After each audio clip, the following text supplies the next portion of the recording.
This episode brought to you by DoorDash, the app that brings you food you're craving right now, right to your door.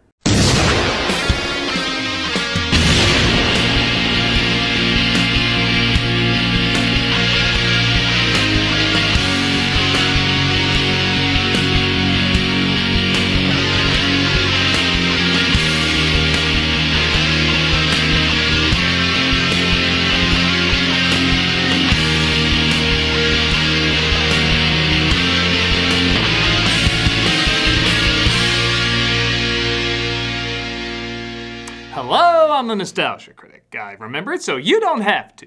So before I get to a certain animated film that surprised people with its growing popularity, I want to talk about another animated film that surprised people in a similar way.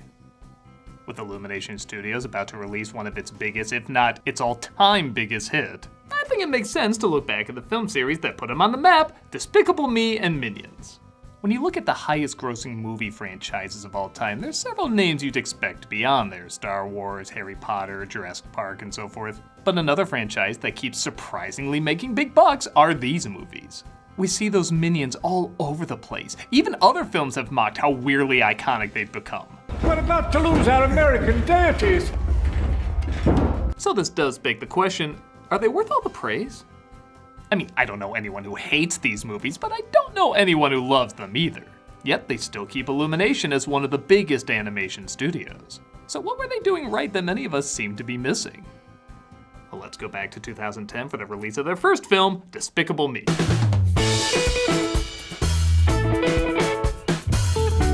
If you saw the teaser for this movie, you'd probably think this would be an easy film to forget. It's literally just the opening of the flick with a family visiting the pyramids only to find they've been stolen.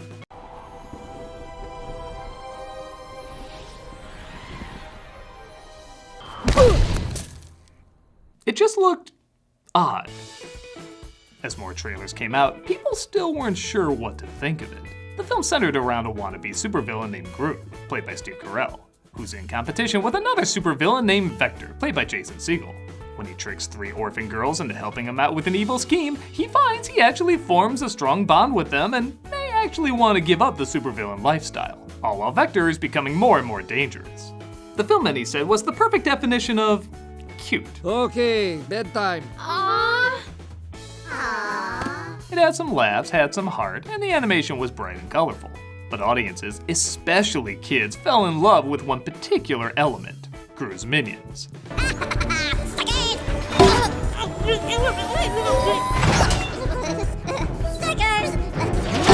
Voiced by the film's director speaking absolute gibberish and leaving most of their humor to visual slapstick, these were the perfect loud, bouncy, and unmistakably distinct comic relief that, let's face it, most likely skyrocketed these films to being iconic.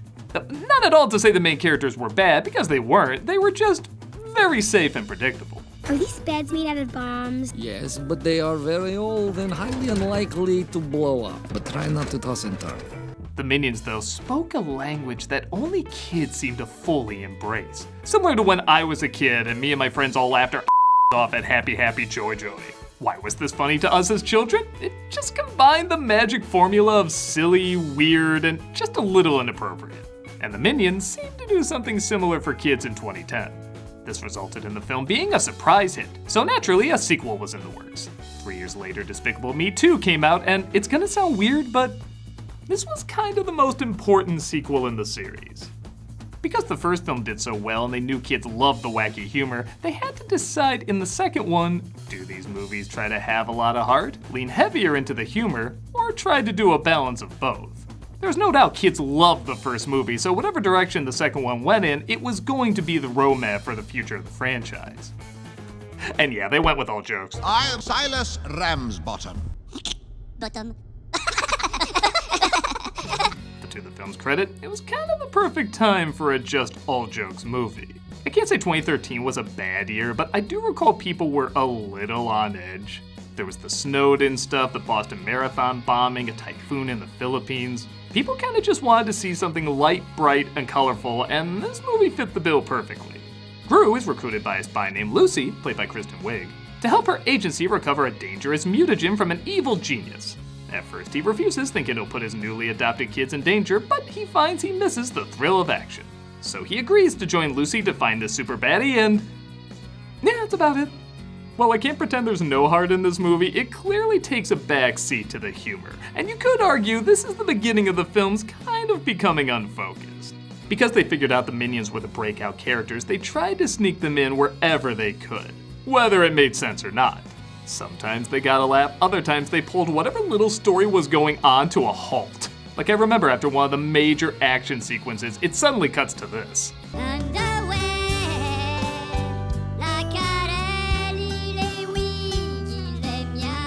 What the is going on? There's a lot of scenes like that, but there are still some good elements too. Lucy is a good addition to the cast. She's a pretty fun character, and when it comes to voiceover, I kinda think Kristen Wiig can do no wrong. I apologize for our methods in getting you here. I don't. I'd do it again in a heartbeat. It gave me a bit of a buzz, actually. There is still a nice connection between Gru and the girls, and them wanting him to find a girlfriend for him and a mother for them. Are you single? Oh, goodness. Ah, hey! Even if it is a little fast, but again, this film was mostly about jokes, and the jokes seemed to work well enough. With the help of a really good marketing campaign, and like I said, some good timing, Despicable Me 2 was a gigantic hit, becoming the third highest grossing film of that year. And at the center, once again, were the Minions.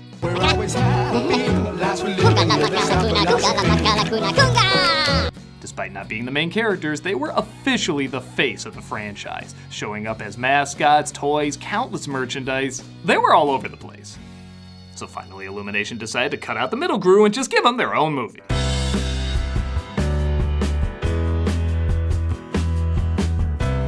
Minions was released in 2015, 2 years after the last Despicable Me sequel. I think a lot of people thought this would be similar to like what they did with the Pirates of the Caribbean sequels down the line. Everyone just wants to see Jack Sparrow, so why not just give him Jack Sparrow? And apparently Jeffrey Rush in both of these. The reaction to this was, a little better than the Pirate sequels, but not by much. The film is a prequel showing that since the dawn of time, there have always been minions, searching for someone to serve, but the problem is, they suck at it.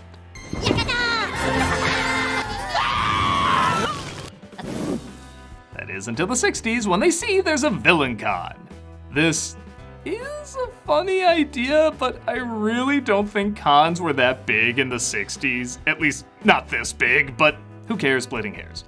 3 of the Minions named Stuart, Kevin, and Bob. Please don't ask me which one is which, they're pretty interchangeable. Are drawn to a supervillain named Scarlet Overkill, played by Sandra Bullock. She uses them for her own evil deeds, which is fine by them, that's what they wanted. But rather out of nowhere, she backstabs them because, again, this series is mainly about jokes and not really about anything making sense. And honestly, for about the first half of the movie, it isn't bad.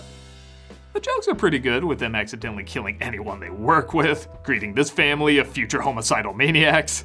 And I do forget how hilarious Sandra Bullock can be. All these villains, and yet I still have the bear. Stuffed bear. Why am I holding a bear? I always group her in with that 90s American Sweetheart lineup that always felt ungenuine to me, but I do forget she can be very, very funny. This is one of those movies, though, where it's very easy to point out where everything goes downhill.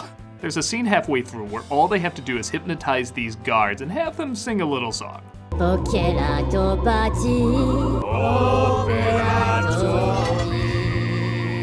Okay, cute, whatever. But then... I know I said it already, but what the is going on? Yeah, from here on out, this is just how the film works. It had a clear plot they were working towards, and then they just go for random setups that they think the Minions would be funny in. And honestly, it's just too random. Again, there are some jokes that work. Scarlet Overkill's dress that literally overkills made me laugh. But this was feeling more like clips to put in a trailer rather than a funny plot that was elevated with clever humor. Look, it's like he's peeing on them, but he's not. It's hilarious. While the film was another big hit, in fact, for a while it was in the top 10 highest grossing movies of all time, the movies were starting to feel a little cheap. Though not in the animation itself, it was still bouncy and weird, and no doubt entertained a lot of kids, but people were starting to get a little bit more split about it. Like, yeah, I laughed, but that's about it. Nothing really stayed with anyone after seeing the flick. The Despicable Me movies, despite also being very joke-centered, did have the family element to anchor it down. to make it about something, even if it wasn't a ton of something. So it was back to formula as it was decided at least one more Despicable Me movie was going to be made. Would it recapture the spirit of the original? No.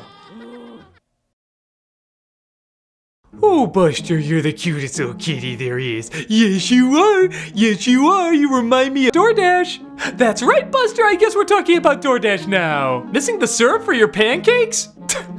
That ties in beautifully into this. Are you missing the syrup for your pancakes, Buster? Or just ran out your favorite coffee creamer? Like you drink, cat? With DoorDash grocery delivery, you can get what you want right when you need it. You trusted DoorDash to deliver your restaurant favorites, and now you can get grocery deliveries that actually delivers too. With thousands of grocery stores to choose from, you'll find the best in your neighborhood and boost your local economy with each and every order. Yeah, that's right, lick yourself, because that's exactly what the audience wants to see. How can something so cute try continually to be repulsive? But you should know, Buster, you'll get exactly what you ordered, or they'll make it right. So sit back and enjoy quality groceries just like you picked them yourself. Want even more value, Buster? Cause it really looks like you care about money? You can save on all your grocery and restaurant favorites with a $0 delivery fee on all eligible orders with a Dash Pass membership. With easy substitutions right in the app and best-in-class customer support, DoorDash delivers groceries exactly how you want it. That's your butt. Thank you for showing your butt. I should've used Chaplin. Get 50% off your first DoorDash order up to $20 value when you use the code AWESOME at checkout. Limited time offer, terms apply. That's 50% off up to $20 no minimum subtotal and 0 delivery fees on your first order when you download the DoorDash app in the App Store and enter the code AWESOME. Don't forget, that's code AWESOME for 50% off your first order with DoorDash. And this is Buster's tail looking like something else. And now it's gone. Wanna go to the vet?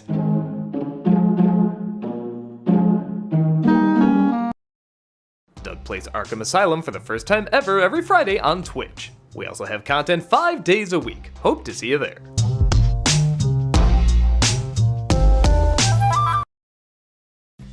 In 2017, Despicable Me 3 was released, and the consensus seems to be it's the least of the Despicable Me films, but it's not awful.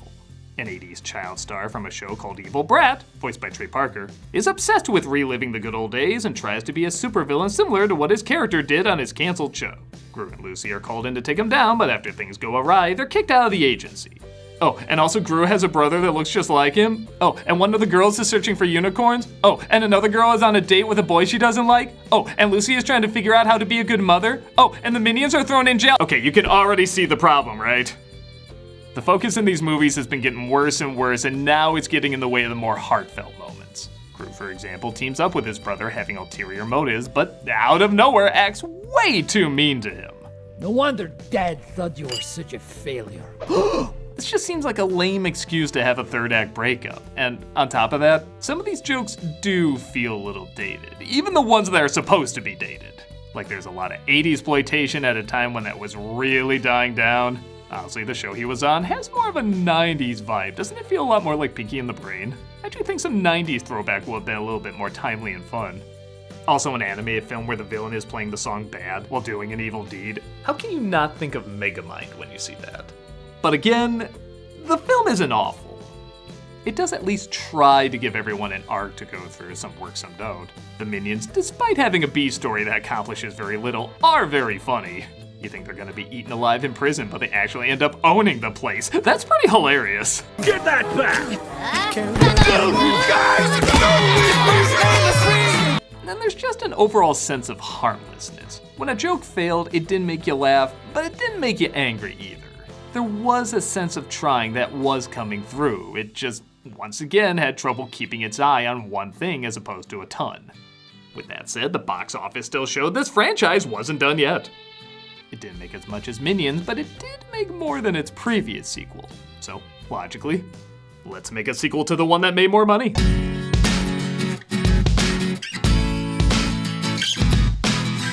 Delayed several times due to COVID, Minions: The Rise of Gru was completed in 2020, but didn't come out until 2022.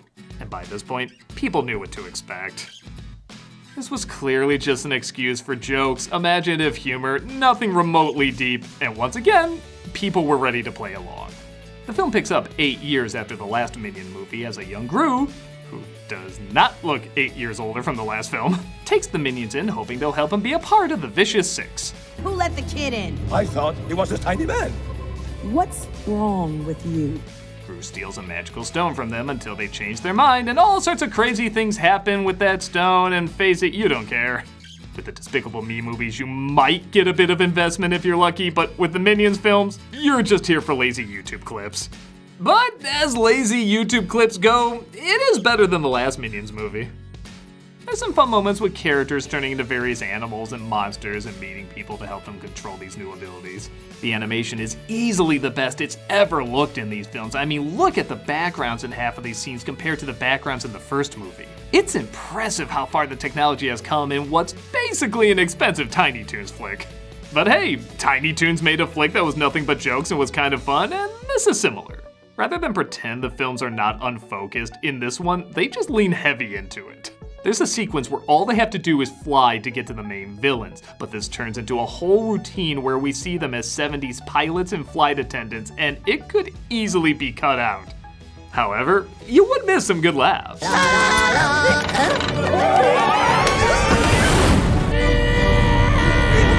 You can't say it's a great comedy, but you kinda give it credit for not pretending to be anything but what it is. And nowhere was that better demonstrated than with an unexpected trend called gentle minions. Groups of teen boys would dress up in suits and attend the film as if they were seeing the most serious movie ever produced by humans. Sometimes it got a little out of control, like some would scream and throw bananas at the screen, but the fact is these kids knew what kind of film they were going to see, and had fun with it. It wasn't like Morbius, where it turned into a meme because they were criticizing what a waste of time it was. This was turned into a meme because they were celebrating what a waste of time it was. They knew they weren't going to get any life-altering lessons from it. It was just fun to turn your brain off and get a few laughs while pretending you were seeing high art. I think. Okay, I'm not going to pretend I 100% follow this either, but that image does make me laugh. The film once again killed at the box office, being the 5th highest grossing movie of that year. And this is a year when these flicks came out. Audiences once again didn't seem to fall in love with it, but enjoyed it just fine. And as I'm recording this, it looks like a Despicable Me 4 is in the works. And on the one hand, I do think they should probably stop, or at the very least start wrapping them up. But on the other hand, why stop now? What, are we gonna ruin the integrity of these movies if they just keep making them? These flicks seem to be perpetual money makers. Despite very rarely being about anything deep or meaningful, that might actually be what brings people back to them. They are light, they are unfocused, they do clearly care more about giving kids a good time rather than teaching strong lessons. It's cinematic candy, but you know what? Candy in moderation isn't that bad. Candy is bright, colorful, sweet, and if done right, can make you smile for a short bit of time. With films still being made, will these movies ever go deeper with their characters and stories? I guess it's uncertain, but at this point, it's not expected. I can't pretend I really get into these films that much, but if I was, say, under 12 years old, I think I would. As an adult, they're not bad, they're just not anything that special, but I don't think they're supposed to be anything special to us. Like I said, these films seem to speak a secret language that kids really understand and gravitate towards, and there is something special about that. It captured that hyper silliness that wants to have fun just to have fun. And as long as there's no bad messages or obnoxious humor to make you grind your teeth, I think it's okay. It's not the smartest kids franchise out there, but it is still imaginative and weird enough that you can see how it would spark creativity and humor in others. They're probably not high art, but they're probably high. They're probably high. I'm a nostalgia critic. I remember it so you don't have to.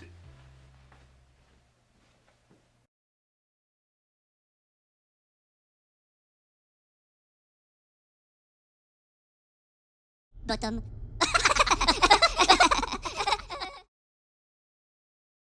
This month for Cameos for Charity, we're doing the Children's Health Foundation in Ireland. I actually sat next to some of these people at the convention I was at when I was in Dublin, and their cause seemed really wonderful, so I decided to dedicate this whole month to them. Children's Health Foundation raises vital funds to support sick children and their families in Children's Health Ireland hospitals and urgent care centres in Crumlin, Temple Street, Tallaght, and Connolly. If you check out their website, you can see all the various ways they try to help children and also the creative ways they try to raise money and awareness. So if you want a cameo from me saying happy birthday or congrats, good luck or whatever, just click on the link below and you'll be giving to a good cause. Or if you're like, I don't like you. No. Well, check out their website anyway and see all the good that they do. It's wonderful people helping wonderful kids, and you can play a big part in helping them out.